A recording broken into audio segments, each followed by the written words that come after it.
Hey everyone, and thanks for taking the time to check out this video. For today's viewer requested presentation, we're going to be talking about identifying chrome-lined bores and SKS pattern carbines, and why this issue causes confusion for so many. As context for this video, I get a high volume of comments and emails from people who are seeking information on their Chinese SKS pattern carbines.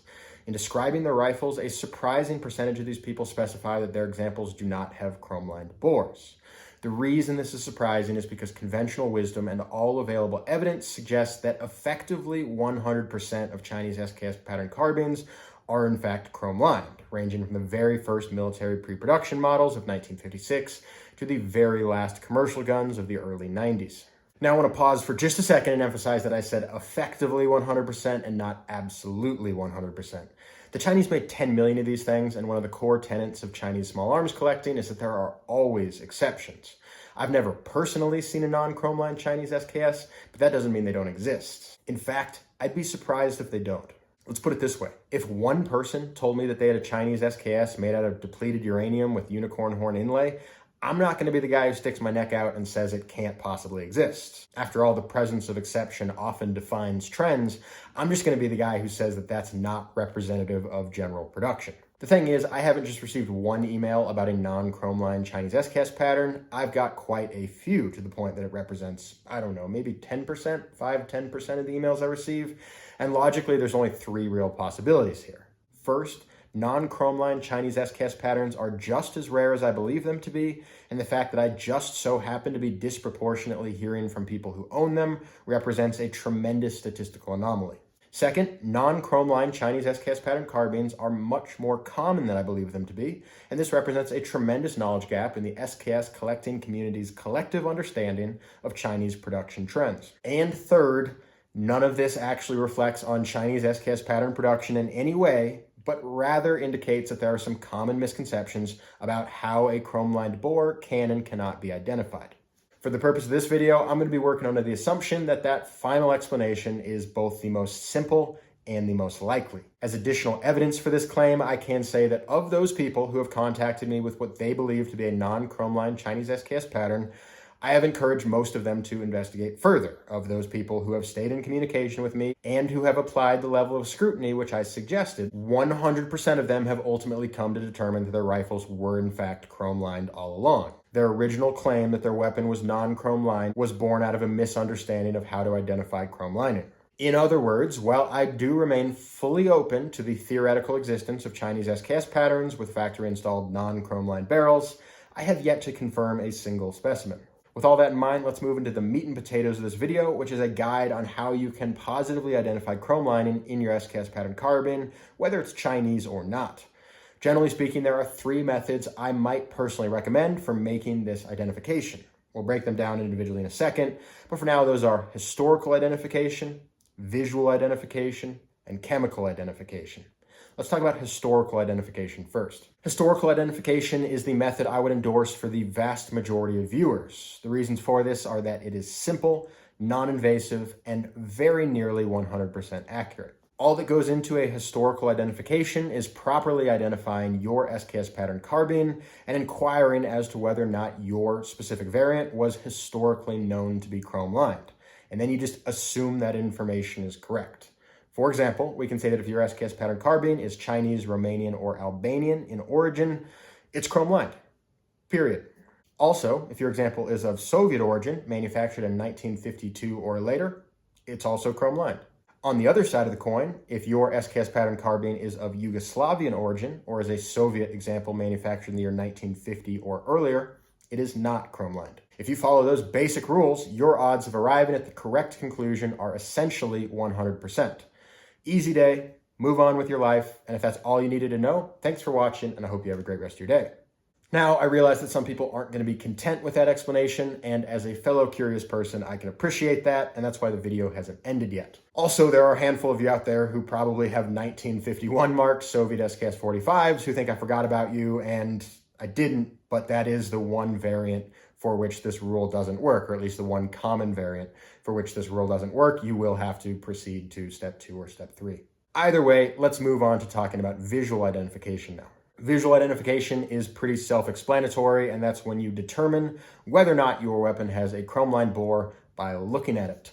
Obviously, this is a non-invasive method, which is great. The thing is, it isn't always simple and it isn't always reliable. What it really comes down to is that it is a lot easier to visually identify the presence of chrome lining than it is to visually identify the absence of chrome lining. What I mean is that sometimes chrome lining is obvious and sometimes it isn't. This creates a problem because if someone has seen an obviously chrome-lined example before, the first time they see a not obviously chrome-lined example, they may misinterpret this as the absence of chrome lining.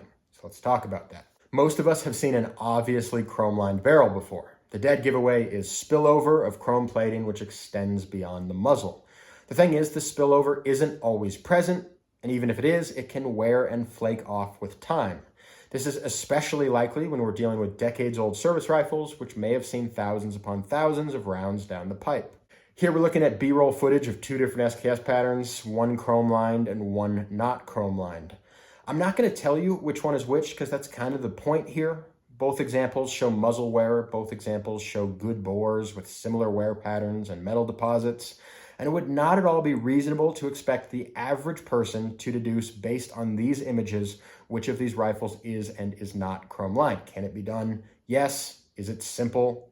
Here it's not. Also, we certainly don't see any obvious clues in the chamber area, which hopefully I'm putting up pictures of now. Just as a more specific example, I recently had an interaction with a viewer who claimed to have a non-chrome lined Chinese commercial paratrooper, which had been built on an early letter series Type 56 carbine. Now, this particular viewer's opinion seemed to primarily be informed by a misunderstanding of both Soviet and Chinese developmental timelines, hence my earlier emphasis on the importance of historical identification. However, he justified his perspective by stating that he didn't see chrome lining spilling over beyond the bore. Even if this absence of visually apparent chrome spillover was a reliable means of identifying the absence of chrome lining, which as we've just established it is not, this particular individual seemed to conveniently forget that his rifle was a commercial paratrooper, which means that his barrel's muzzle has been rusting away in a landfill in mainland China for the past 50 years.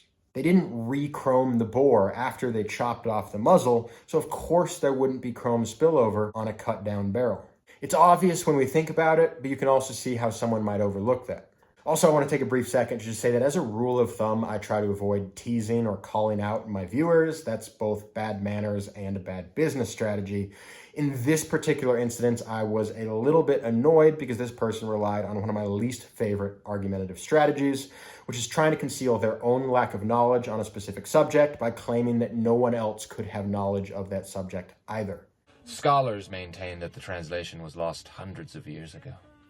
Yeah, kind of like that. In any case, once again, this highlights exactly why historical identification really is a more reliable method than visual identification, at least for the general public. And that leads us to the one last thing, which I think we should say about visual identification of chrome-lined bores, which is that some people can absolutely spot a chrome-lined bore from a mile away with or without conspicuous spillage. There are guys who can discern metal alloy by smell, and I'm pretty sure Misha of the excellent YouTube channel Mishiko can probably do it by feel. So of course there are people who can discern a chrome-lined bore from a non-chrome-lined bore with nothing more than a cursory glance. The thing is, it's a bit more of a subtle distinction than some people realize, and there seem to be a lot of misconceptions about what people who can actually do this are actually looking for. Many people seem to think that the defining characteristic of chrome-lined bores is that they are shiny, which is a little silly when you think about it because most polished metals are shiny and bullets passing through a metal bore at the speed of sound will typically have a polishing effect. Unlike the cosmetic chrome plating, which many people think of when we think of chrome, the defining characteristic of the hard chrome plating used in high-stress bearing surfaces like a rifle bore is actually a milky grayish-bluish hue, which you would typically not see on otherwise treated steel. The shininess of a chrome-lined bore actually makes it harder to identify the chrome rather than easier. So the final inspection type is going to be chemical inspection, which is the most invasive method, but theoretically the only way to absolutely know for certain. There are a few ways to go about chemical inspection, but the main idea is that we can apply a chemical to the bore, and based on either the presence or absence of a reaction, we can infer the presence or absence of chrome lining. This is not something I generally recommend to people, nor is it something that I'm particularly interested in making a habit of myself, as these rifles are pretty much the closest thing I have to a retirement account. and I'm usually trying to prevent them from undergoing chemical changes rather than encouraging such things. All that said, there are situations where people are disputing of some people say this is, some people say this isn't, and this is a great way to get to the bottom of that. So in the name of science, I put together a little demonstration for you just to show how this can work. For proof of concept, I took a Chinese Type 56 carbine with a chrome-lined bore, as well as a Soviet 9130 with a non-chrome-lined bore, and I aggressively cleaned both bores. Obviously, this type of a chemical test will only work on an extremely clean section of bore because if your chemicals are reacting to metal deposits left in the bore by fired cartridges, that will totally throw off the results. In order to perform this test, I used normal gun cleaning solvents and abrasives, and then I degreased the muzzles of both weapons using denatured alcohol. Next, I applied Brownell's Oxbow Blue to a Q-tip and applied it to a small patch of the bore and muzzle. My chemistry is a little rusty here, but my crude understanding is that this product works by initiating a reaction between copper sulfate, present in the Oxbow Blue, and the iron present in exposed steel, which ultimately bonds a blackened copper selenide to the surface of the steel. The idea here is that this reaction should occur exactly as intended in a non-chrome-lined barrel. However, it should not occur in a chrome-lined barrel, as a hard chrome surface will not provide the iron required to initiate the reaction. Upon conducting our test, we see that it was totally effective. Not only was there blackened copper deposited inside of the 9130 barrel, it's hard to photograph, but you might see a little shadow there. Much more easily, we can just see that our Q-tip is heavily discolored, indicating that a chemical reaction has taken place.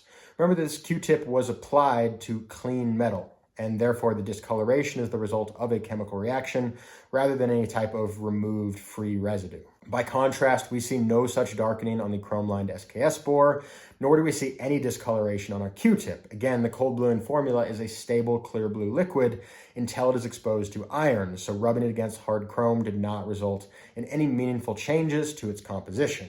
In fairness, there was technically a slight discoloration to the chrome. I assume this was a mild reaction between the chrome and the selenous acid present in the cold bluing formula, but the point here is that the difference between these reactions is still night and day, and we've concretely established the presence and absence of chrome lining here.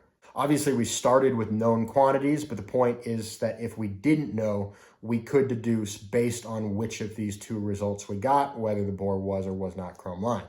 I don't have a bore that I don't know the status of, but that you get the idea.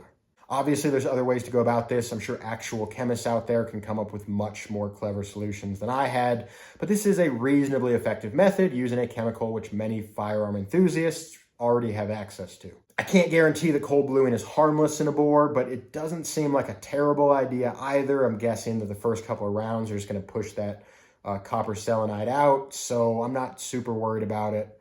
Again, I'm not recommending this necessarily. However, I'm establishing it as an option for those rare cases where the burden of proof is particularly urgent.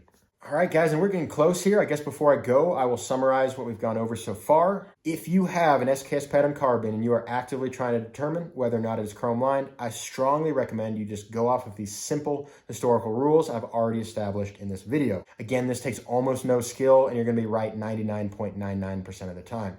If you have a 1951 Soviet, or you are just really convinced that your rifle is that 1 in a million which defies the established rules, move on to visual inspection.